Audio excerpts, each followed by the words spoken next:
Hi, welcome to Sugar Free. This is the Daily Tarot for Tuesday, the 11th of January 2022. Still getting there with that one. I've shuffled, so I'll cut, and this is a major arcana reading. Okay, let's see what we get. The Star in the upright. The Fool in the upright, right, okay. And Death, wow. Okay. Well, we had all that kind of, not confusing stuff, but all that, basically, whack load of cards in reverse for several days and over the weekend. And here we go. Wonderful. Okay, we have a new opening here with the Fool in the upright, and it's a new kind of, there is space for something new here, and it's space that is imbued with hope and positivity and optimism, but only if we're prepared to kind of let go of something. We're going to have to let go of something. We're going to have to let go of something that we might have worked a long time to get. And this, I think, is something that we're taught, look, I'm not going to go there and talk about what I think it is, okay? But I am struck by the fact that we have these two entities kind of facing each other here. And we've got these two kind of sticks here.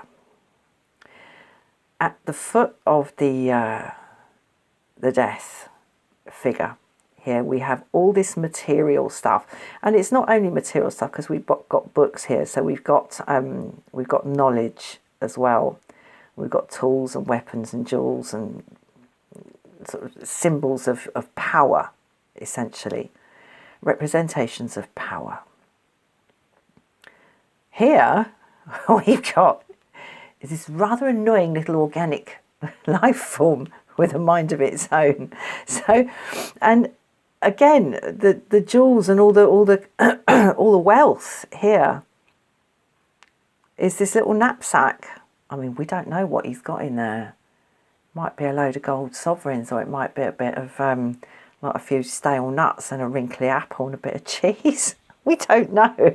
Okay, but something is going to have to be let go of willingly. And I think what I'm seeing here is that you don't get something for nothing. You don't get something for nothing. And there's a weighing up of give and take on the karmic front here. But the whole thing, what's underlying the entire sort of exchange, the entire deal that we see here, is really very beautiful. Really very beautiful. But I think what the Star is telling me also today is that the rewards from letting go and accepting change, because we can't hold on to everything as we go through life, and so we can end up very burdened and very sort of encumbered. Well, it's baggage, basically. It's just baggage. But what we don't see as baggage can feel like very kind of established bits of our lives, which you think, well, yeah, I've got this house and I've got this job and I've got this relationship and this is my character, this is what I think, this is what I do, I always do this on a Tuesday afternoon, and blah, blah, blah, blah, blah, blah. And these are my memories, this is my past, this is my structure. And we think it's just what is. Looked at from another point of view, it's a whole heap of baggage, because most of it is sort of rooted in ideas in our mind, especially the memories. I wonder whether that's what this is. But anyway, the rewards that can come to us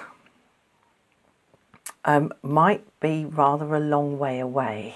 They might be in the distance. It might not be obvious, but they are there. And I think we kind of know that. There's something sparkling about this. And there's something sort of exciting, but it's really quiet. Like this nighttime scene. It's very, very quiet, very, very peaceful, but very exciting. And we might miss that if we're focusing too much on grieving the taking away, or the kind of tide going out and taking our symbols of power with us and leaving us possibly feeling like a vagabond beggar, a gentleman of the road. Okay, right, let's move on. Okay, Judgment in the upright, Empress in the reverse, and I was going to say the Choice, the Lovers. Okay.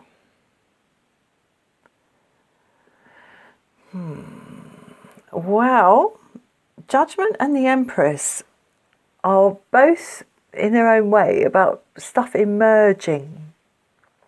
Okay, this is quite complicated. I always find the Empress in the reverse quite a complicated card to read. Okay, let me just think about this a little bit.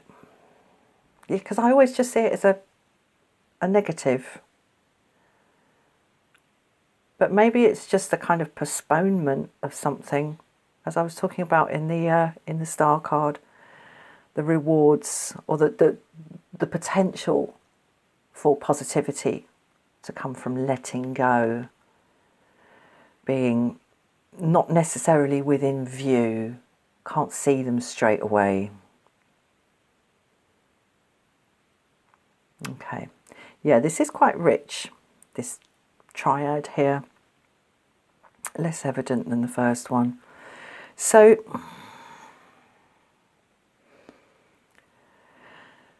we sort of see what has been done, what has been achieved in a really kind of global way. This is a big scale, long-term kind of look at where we have come to. And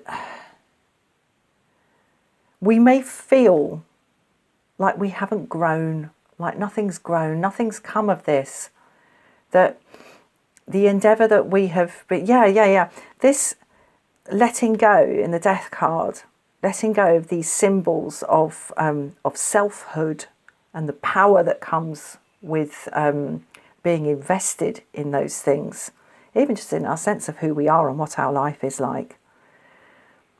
The letting go, or the possibly having to let go of this, might feel like we're kind of losing everything, like the Day of Judgment has come and everything's being sort of taken away from us, and all that stability that we thought we had. I mean, I am a little bit surprised not to see the Tower card here, but I mean, the Judgment card isn't a million miles away from it, because once this trumpet sounds here, that resonance that is set up, the graves will open and the walls of Jericho will fall. You know, the result will come, whether we see it or not. There's a very, very interesting combination of hope and a kind of desperate holding on to what we think makes us what we are and what we think makes our life what it is. And I think that's what this choice is. And the choice on the table is not necessarily to go this way or go that way, or have this or have that. The choice on the table today is about how we see something, and about whether we are able and willing to accept what comes, even if it means letting go of what has been. And are we going to fight that? or are we going to grow into it? Because I'll tell you, the happiest looking person on the table is the vagabond here, the fool. He's free. I mean, well, she looks quite happy as well, but you know, who can blame her? You know, she's exalted, all right. But the happiest looking human on the table is the fool, and he's let go. He's let go because he knows that all he has is the next step on the road, whether it rises to meet him or not. There's a kind of transcendence here on offer. Do you choose to fight or embrace what comes? Right, I'm going to leave that there. Thank you so much for watching, and I'll see you again soon. Bye-bye.